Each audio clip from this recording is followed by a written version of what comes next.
नमस्कार दोस्तों। सबसे पहले मैं आपको बता दूं कि कल ही मैंने एक वीडियो बनाया था regarding new defence acquisition policy. Please मेरा आपसे रिक्वेस्ट है कि इसको आप जरूर देखिएगा, आपके एग्जामिनेशन पॉइंट ऑफ व्यू से बहुत इंपॉर्टेंट वीडियो है ये। यहाँ पर शॉर्ट समरी में जितनी भी इंपॉर्टेंट चीज़ें थी, नए वाली जो DAPI है उसमें लगभग सभी कुछ मैंने बता दिया है। लेकिन अभी भी कई लोग चाहते थे कि यहाँ पर मैं जो डिफेंस ऑफसेट है इसको थोड़ा डिटेल में बताऊँ, क्योंकि इसके बारे में क्या हुआ था कि इंडियन एक्सप्रेस न्यूज़पेपर में डिटेल में बताया गया है। तो यहाँ पर तो मैंने थोड़ा सा बताया था इसके बारे में, लेकिन यहाँ पर मैं और काफ़ी डिटेल में बताने की कोशिश करूंगा एग्जैक्टली ये है क्या, इससे रिलेटेड सभी कुछ आपको समझ में आ जाएगा। चलिए आगे बढ़ते हैं। मैं हूं अंकित अग्रवाल और अपडेट के लिए आप मुझे फॉलो कर सकते हैं इंस्टाग्राम, फेसबुक और ट्विटर पर। मेरे लेक्चर की हर PDF आपको फेसबुक पर तो मिलेगी ही, प्लस साथ में आप मेरा टेलीग्राम चैनल ज्वाइन कर सकते हैं by searching Ankit Agarwal official. और अगर आप UPSC की तैयारी कर रहे हैं तो आपके लिए सुनहरा मौका है। स्टडी IQ आपके लिए स्मार्ट कोर्सेज जिसके थ्रू आप अपनी प्रिपरेशन और भी ज़्यादा अच्छे तरीके से कर सकते हैं।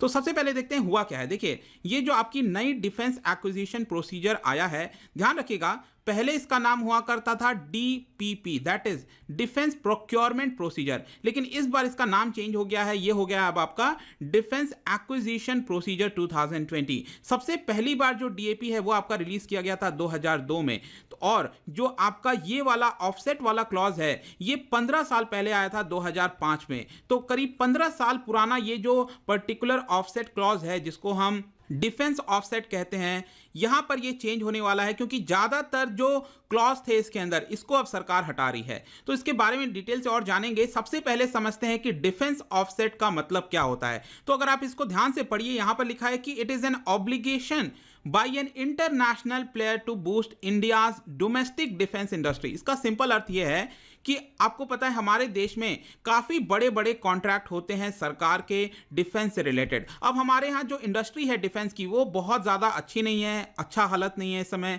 काफ़ी सारी जो टेक्नोलॉजीज हमारे पास होनी चाहिए वो अभी तक हमने एक्वायर नहीं किया है। इसकी वजह से ज़्यादातर जो हमारे डिफेंस का एक्सपेंडिचर है वो बाहर के कंपनियों पर खर्च किया जाता है। वहाँ से हम कई सारे प्रोडक्ट्स मंगाते हैं। अभी तक काफ़ी हद तक हम डिपेंड रहते थे रशिया के ऊपर, उसके बाद अब हम देख रहे हैं कि US हो गया, आपका फ्रांस हो गया, काफ़ी ज़्यादा हम वहाँ से भी जो प्रोडक्ट्स हैं डिफेंस के उसको मंगा रहे हैं। तो यहाँ पर क्या होता है कि जो भी इंडस्ट्री के साथ हमारी डीलिंग होती है उसको हम काफ़ी बड़ा अमाउंट पे करते हैं। रिसेंटली आपने देखा होगा करीब 60,000 करोड़ का डील हुआ था राफेल का। तो यहाँ पर जो हम 60,000 करोड़ रुपए राफेल को, उसकी जो कंपनी है डसॉल्ट, इसको पे कर रहे हैं, तो यहाँ पर हम ये भी चाहते थे कि इतना बड़ा अमाउंट जो पे किया जा रहा है वो सारा अमाउंट जो डसॉल्ट है वो पूरा अपनी तरफ ना ले जाए, अपने देश में ना ले जाए। उसका कुछ हिस्सा जो है वो हमारी डोमेस्टिक इंडस्ट्री को भी फायदा हो। ऐसा ना हो कि हम जीवन भर, हमारा आगे आने वाले समय जो पूरा समय जा रहा है उसमें पूरा जो हम काफ़ी हद तक इंपोर्ट पर ही डिपेंडेंट रह जाएं।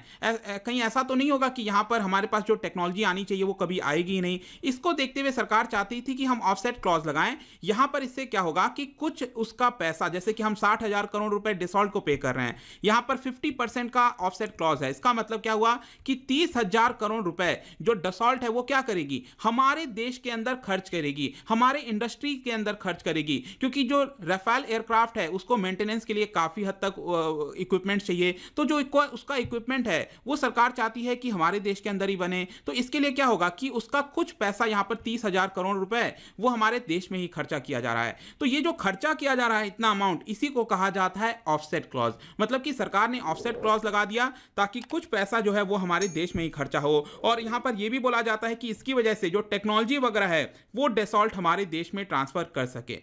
तो ये तो सिंपल सा चर्चा हो गया डिफेंस ऑफसेट के बारे में।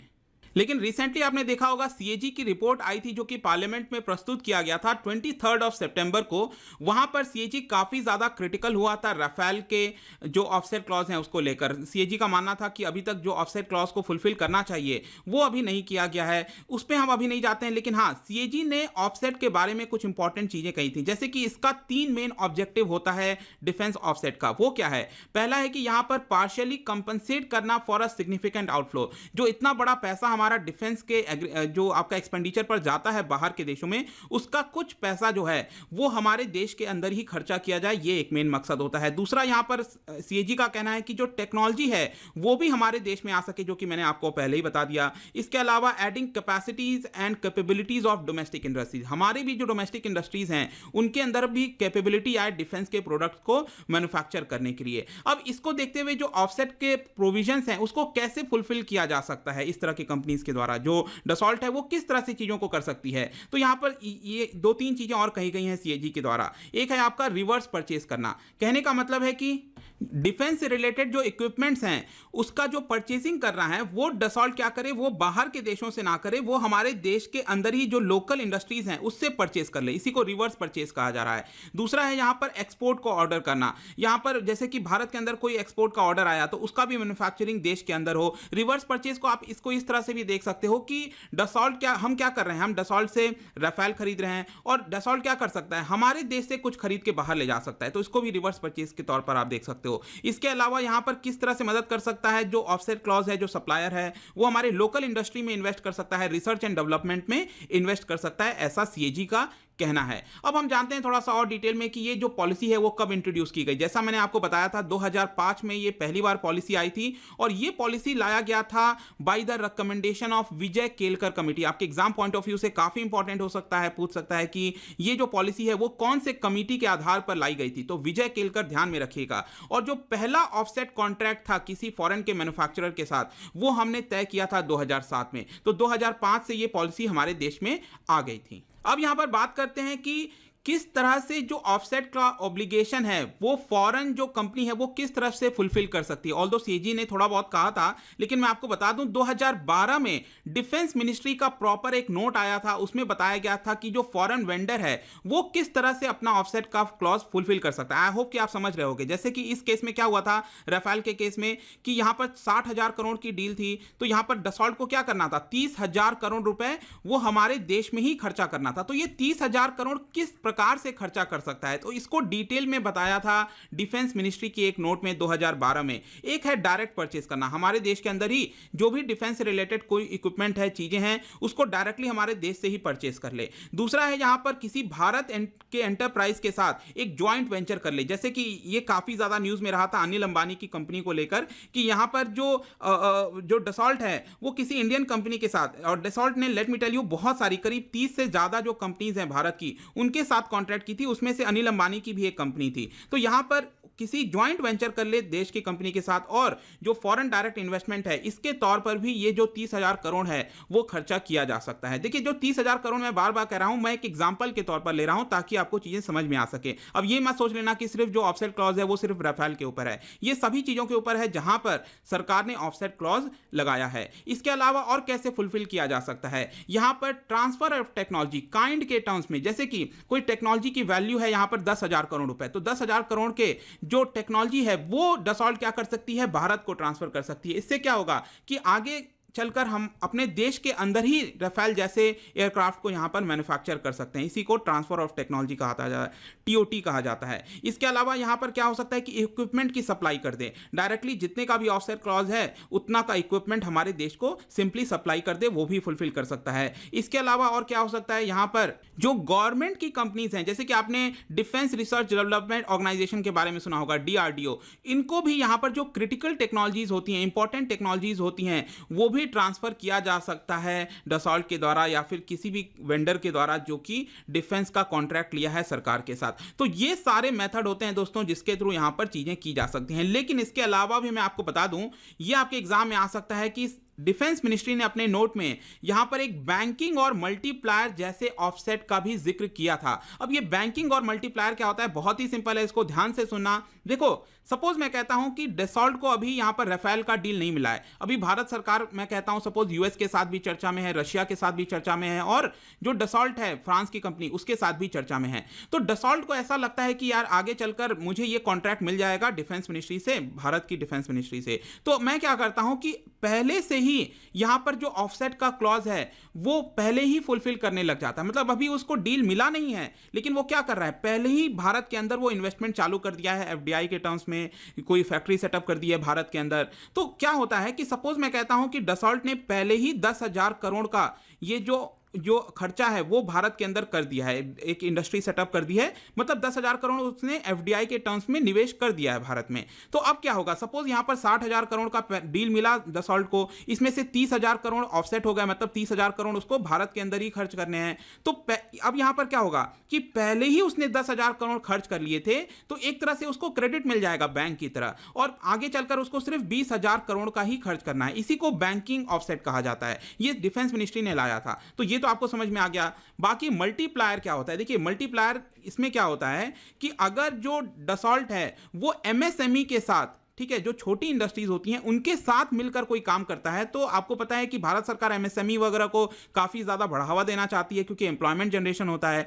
तो यहां पर भारत सरकार कहती है कि अगर आप एमएसएमई के साथ डील करते हो भारत के अंदर, तो हम आपका जो ऑफसेट का क्लॉज है उसको 1.5 टाइम्स मानेंगे। कहने का मतलब है कि यहां पर डसॉल्ट को कितना खर्चा करना था, राफेल के मामले में 30,000 करोड़ खर्च करना था। अब डसॉल्ट क्या करती है, एमएसएमई के साथ मिलकर 20,000 करोड़ खर्च करती है, तो 20,000 करोड़ को भी एक तरह से 30,000 करोड़ माना जाएगा, इसको 1.5 टाइम्स माना जाएगा क्योंकि वो एमएसएमई के साथ मिलकर कर रही है। अगर लार्ज इंडस्ट्री के साथ मिलकर करेगी तो उसको पूरा 30,000 करोड़ रुपए भारत में ही खर्च करने पड़ेंगे। आया समझ में? तो इसको मल्टीप्लायर कहते हैं। इनफैक्ट मैं आपको बता दूं, जो डिफेंस एक्विजिशन प्रोसीजर है 2020 का, यहां पर डीआरडीओ के ऊपर अगर वो क्रिटिकल टेक्नोलॉजी ट्रांसफर करती है डीआरडीओ को, तो वहां पर 4 गुना माना जाएगा। जस्ट इमेजिन, मतलब कि अगर सपोज मैं कहता हूं डसॉल्ट को 10,000 करोड़ का खर्च करना है ऑफसेट क्लॉज, उसमें से अगर डसॉल्ट 2,500 करोड़ का क्रिटिकल टेक्नोलॉजी ट्रांसफर कर देती है डीआरडीओ को, तो उसको एक तरह से 10,000 करोड़ का ही माना जाएगा। आया समझ में?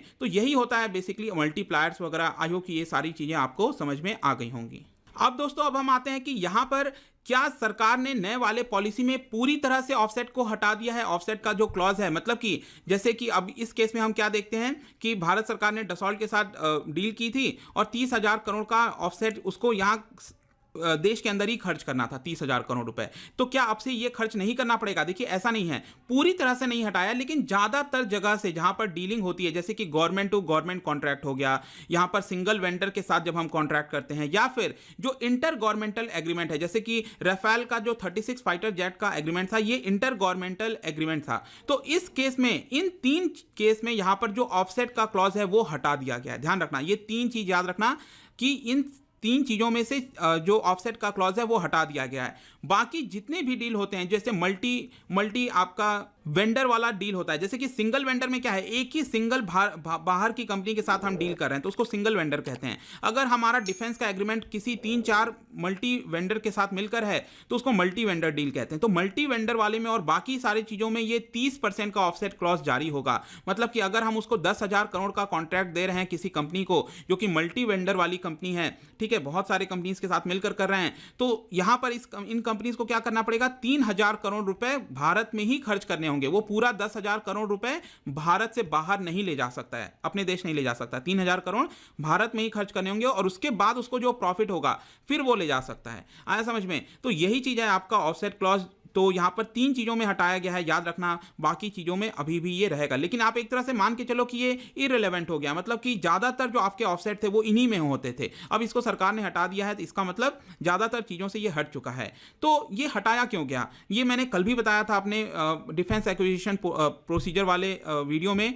यहां पर मैं फिर से बताता हूं कि यूजुअली यहां पर देखने को मिला है कि जो वेंडर्स होते हैं, जैसे डसॉल्ट हो गया इस केस में, वो अपने कॉस्ट को बढ़ा देते हैं। ठीक है, यूजुअली ऐसा देखा गया है कि 10% एक्स्ट्रा कॉस्ट लगता है भारत सरकार के ऊपर जब भी ऑफसेट का क्लॉज होता है, क्योंकि आप मान के चलिए कि अगर हम एग्रीमेंट करते हैं बाहर के देशों के साथ, उनको पता है ना कि हम पूरा पैसा एक बार में नहीं ले जा सकते, तो वो लोग क्या करेंगे, अपना जो डील का पैसा है वो उसको बढ़ा देंगे। अगर 10,000 की डील है तो उसको 11,000 कर देंगे। तो इसकी वजह से क्या होता था, कॉस्ट हो जाता था, एडमिनिस्ट्रेटिव कॉस्ट काफी लगते थे। तो इसकी वजह से अब भारत सरकार सोच रही है कि हम इसको हटा देंगे। इनफैक्ट अगर मैं सीएजी के क्रिटिसिज्म के बारे में बताऊं, सीएजी ने बेसिकली यहां पर कहा कि 2007 से लेकर जब पहला ऑफसेट का कॉन्ट्रैक्ट हुआ था और 2018 के बीच में 46 ऑफसेट कॉन्ट्रैक्ट हुए थे, जिसकी वैल्यू 66,000 करोड़ थी, जिसमें से 19,000 करोड़ का ऑफसेट फुलफिल करना था। लेकिन अभी तक कितना किया गया है, जस्ट अराउंड 11,000 करोड़ के आसपास, मतलब कि बाकी का जो पैसा है वो अभी ऑफसेट में नहीं हुआ है। इनफैक्ट इसके बाद से अगर आप देखोगे तो 2024 तक 55,000 करोड़ के ऑफसेट के जो क्लॉज हैं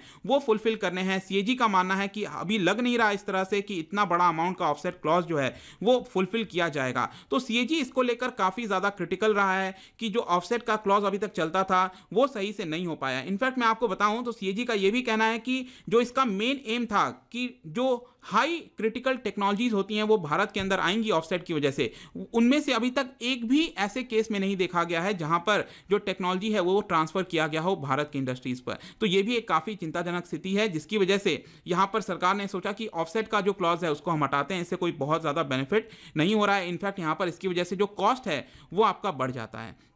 तो लेट्स सी कि दोस्तों की जो नया पॉलिसी है वो किस तरह से टर्न आउट होता है, इसको थोड़ा सा टाइम में देखना होगा।